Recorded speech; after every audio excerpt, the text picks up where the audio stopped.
होली के दिन झारखंड के गिरिडीह में दो समुदाय के बीच में आपसी तनाव देखा गया था। इसमें गुटबाजी और आगजनी की भी घटना हुई। इस बीच कह सकते हैं कि झारखंड विधानसभा का अवकाश चल रहा था और आज अवकाश समाप्त हुआ। तमाम नेता, मंत्री और विधायक सत्ता पक्ष को और विपक्ष को तमाम विधानसभा परिसर में पहुँच रहे, लेकिन होली के दिन घटना को लेकर के विपक्ष के लोग सरकार पर कई तरह का आरोप लगा रहे हैं। हमारे बगल में जो शख्स खड़े हैं पहचान का मोहताज नहीं है, पूर्व के जेएमएम के विधायक रह चुके हैं। घटना घटी है क्षेत्र अभी ऐसे विधायक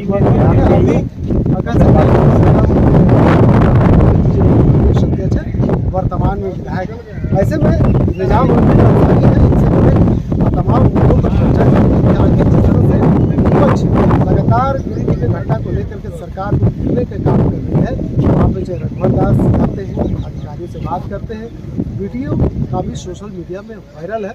बाबूलाल मरांडी भी कल गए थे, परिवार से मिले थे, सफलता हुई थी। लेकिन जिस तरह से पुष्टिकरण की राजनीति सामने आ रहा, हकीकत क्या है कि क्या निजामुद्दीन अंसारी जो पूर्व विधायक है आज सदन पहुंचे थे अवगत कराने के लिए। निजाम के सबसे पहले आपका स्वागत है हमारे चैनल और अच्छे संवाद। लेकिन जिस तरह से घटना वहाँ घटी है होली के दिन, और जिस तरह से उस घटना को लेकर के तमाम विपक्ष के लोग सरकार को घेरते हुए नजर आ रहे हैं और पुष्टिकरण राजनीति करने का आरोप, सच्चाई है। देखिए, वो जहाँ घटना घटी है वहाँ के लोग खूब शांति प्रिय हैं और दोनों समुदाय के लोग हमेशा मिलजुल के रहे, इसमें कोई दो मत नहीं है। आज तक घोड़थम्बा में कभी हिंदू मुस्लिम का तनाव नहीं रहा और आज भी इस घटना के बाद भी सब मिलजुल के रह रहे हैं। इसमें वजह था कि जो घोड़थम्बा में पीडब्ल्यूडी रोड है, मेन रोड है, उस चौक पर पहले एक मटका फोड़ा जाता था और रंग अबीर खेल के वहाँ अरखांगो तरफ से कुछ लोग आते थे, एक तरफ से गुंडरी है वहाँ से, और दोनों अपने अपने तरफ चले जाते थे। आज तक उस गली में जहाँ घुसना चाहे वहाँ कभी घुसा नहीं था।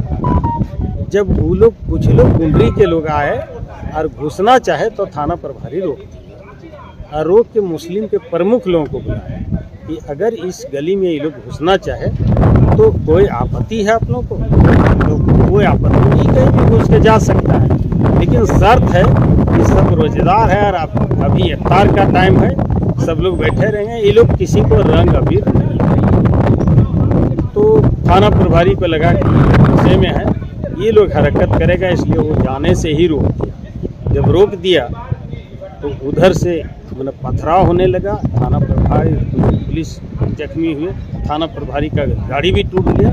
तब तक वहाँ के एसडीपीओ पहुँचे और एसडीपीओ मोर्चा को संभालने के बाद एसडीपीओ हमको फ़ोन किए कि आप मुस्लिम लोगों को कहिए कि वो लोग कंट्रोल हो जाए, क्योंकि मुस्लिम लोग का जो प्रमुख आया था वहाँ, तो जो पथराव वो लोग कर रहा था पुलिस, उससे प्रमुख आदमी का सर फट गया, लहू लुहान हो गया। जहाँ रोजा खुल रहा था वो लोग भी गुस्से में आ गए। मैंने पी रहा था कोल्ड ड्रिंक, वो बोतल चलाना शुरू किया। तो हमने वहाँ मुस्लिम समाज को मना किया और उन लोगों का माइक से ऐलान मस्जिद से करा के, और वहाँ से 1 किलोमीटर दूर महबूब चौक है, वहाँ घोड़थम्बा में एक भी मुस्लिम नहीं है। वहाँ जो पुलिस को मशक्कत करना पड़ा उसे दूसरे पक्ष से। और जब मुस्लिम लोग चले गए तो मुसलमानों का 7-8 दुकान में आग लगाया। एक दुकान तो बिल्कुल रेडीमेड का था, अभी काफ़ी कपड़ा था, उसका शीशा तोड़ के लूटा, टायर जला के उसमें फेंक दिया। जो बच्चा था वो जल गया। देखिए, जहाँ पे घटना घटी है मेरे नज़रों से वो रास्ता, हम खुद उस रास्ता को गए क्योंकि आप भी जानते हैं कि आपका पड़ोसी हम हैं, हमारा घोड़थम्बा आना जाना लगातार जारी रहता है। तो ऐसे में 6 फीट का रास्ता और वहाँ पे जिस तरह से जुलूस देखा गया, मंत्री इरफान अंसारी भी वही बात कर रहे हैं कि वहाँ पे 40 फीट का रास्ता को छोड़कर 6 फीट का रास्ता क्यों इस्तेमाल कर रहे हैं। और अगर कोई वहाँ पे दंगा भड़का है तो भड़काने के पीछे बीजेपी के नेता कोई साहू का नाम ले रहे हैं। आखिर हकीकत है क्या? बिल्कुल बिल्कुल, वो बीजेपी के नेता लोग ही उसको दंगा का भड़काया है। ये सच बात है कि वो लोग चाहता है कि इस झारखंड में हेमंत सोरेन की सरकार कैसे बदनाम हो और दंगा फसाद वो लोग कराना चाहता है। एक साजिश के तहत वहाँ किया, लेकिन ये गनीमत रहा कि वहाँ के एसडीओ, वहाँ के डीएसपी, वहाँ के थाना प्रभारी के वजह से किसी की हत्या नहीं हुई, किसी का मर्डर नहीं हुआ, ये गनीमत रहा। लेकिन वहाँ के एसपी ने जो एफआईआर दर्ज किया है वो बिल्कुल गलत दर्ज किया है, उसमें सच्चाई नहीं है और उसके वजह से आज भाजपा हमलावर है।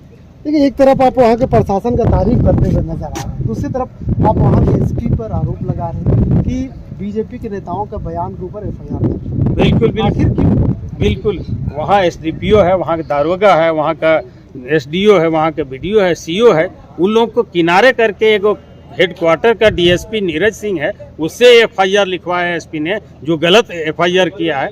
तो इसमें एसपी का मंशा क्या था? ये हमलावर तब है भाजपा के लोग जब हिंदुओं को एकदम निर्दोष एफआईआर में करार दे दिया है। अगर वो लोग निर्दोष था तो उन लोगों को मुद्दाले क्यों बनाया?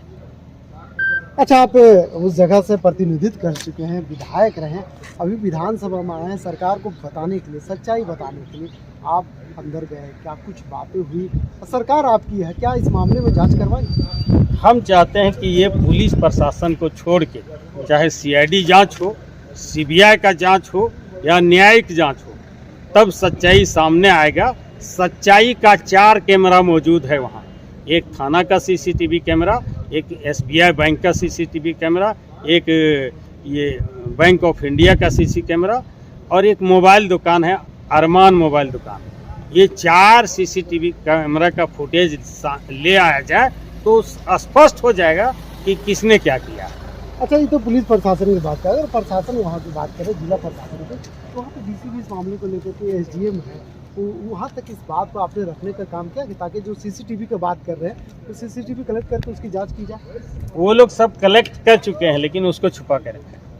क्यों? इसके पीछे कारण की वजह? मुस्लिम लोगों को मैंने दोषी ठहराने के लिए, क्योंकि वो कैमरा सामने आ जाएगा तब तो मुस्लिम लोग कहीं दोषी है ही नहीं।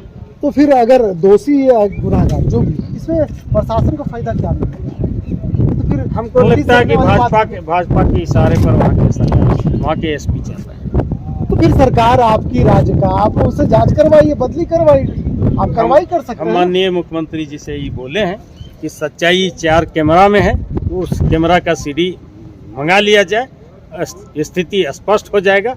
और जिससे आपको जांच कराना है सच्चाई का, अगर मुसलमान लोग दोषी है तो हम तो नहीं कहेंगे भाई, हमको तो हिंदू मुस्लिम की राजनीति नहीं करनी है, लेकिन उन्होंने एक तरफा जो एफआईआर कर दिया, इस पर हमारा आपत्ति है। अगर एफआईआर सिर्फ मुसलमान ही गलती किया है तो जो 11 हिंदुओं को भेजा है या और हिंदुओं का जो नामजद किया है ये बेकसूर है, तो उसको नहीं करना चाहिए, ना जेल भेजना चाहिए।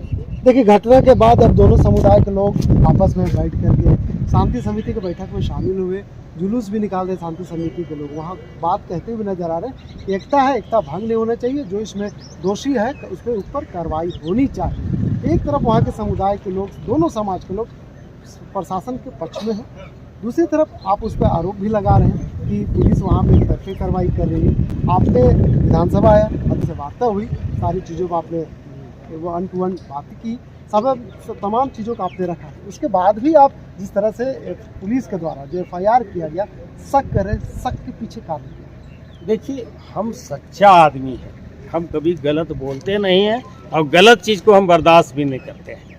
ये बात है हमारी कि उन्होंने जो एफआईआर में किया है कि मुसलमानों ने पेट्रोल बम मारा, तो पेट्रोल बम से अपने दुकान को जला रहा था वो, और पेट्रोल बम किसको कहता है वो हम लोग जानते भी नहीं, जो एफआईआर में है। दूसरा एफआईआर में है कि मस्जिद गली का मंदिर पर हमला किया, तो वहाँ कोई मंदिर ही नहीं, तो हमला किस पर किया यार? एफआईआर इतना झूठ।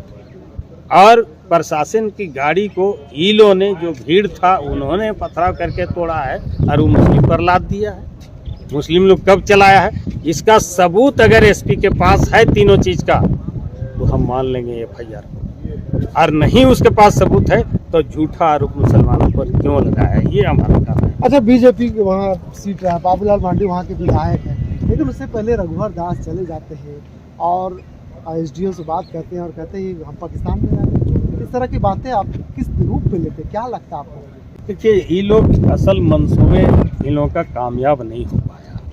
ये लोग व्यापक दंगा कराने का साजिश रचा था, वो नहीं कर पाया, तो बाद में ये लोग जा रहा है ताकि लोगों को उकसा के दंगा कराए। ये लोग दोनों, चाहे रघुवर दास हो या बाबूलाल मरांडी हो, ये रघुवर दास तो कम ही बोले, बाकी कुछ अच्छी बात भी बोले, लेकिन बाबूलाल मरांडी जो बोले वो सिर्फ आग लगाने वाला बात बोले। ये लोग चाहता है कि अभी भी दंगा हो, इसलिए ये लोग जा रहे हैं। अगर ये लोग जाना था, एक वहाँ का विधायक है, तो दोनों समुदाय से मिलना चाहिए था और दोनों समुदाय का बात को सुनना चाहिए था। आप जनप्रतिनिधि हैं, एक मन जात का तो विधायक नहीं है, जब विधायक है तो सब जात का विधायक हो गए, तो दोनों से क्यों नहीं मिले आप? निजामुद्दीन अंसारी क्या चाहता है इस घटना के पीछे, किस तरह की क्या कार्रवाई? हम चाहते हैं न्यायिक जांच हो। हमको पुलिस पर अब भरोसा नहीं रहा। वो पुलिस कप्तान जिसने वहाँ का एसडीपीओ को साइड कर दिया, थाना प्रभारी को साइड कर दिया, एसडीओ को साइड कर दिया, बीडीओ सीओ को साइड कर दिया, एक हेडक्वार्टर का डीएसपी से एफआईआर लिखवाया, तो उस पर कितना भरोसा करें? सरकार अमल करेगी आपको बातों को? हम सरकार तक अपनी बात को हम पहुंचा रहे हैं, बाकी अमल करना नहीं करना वो सरकार अपना फैसला। ये निजामुद्दीन अंसारी है जो जेएमएम से वहाँ विधायक रह चुके हैं, जहाँ पे गोरखम्बा में घटना घटी थी।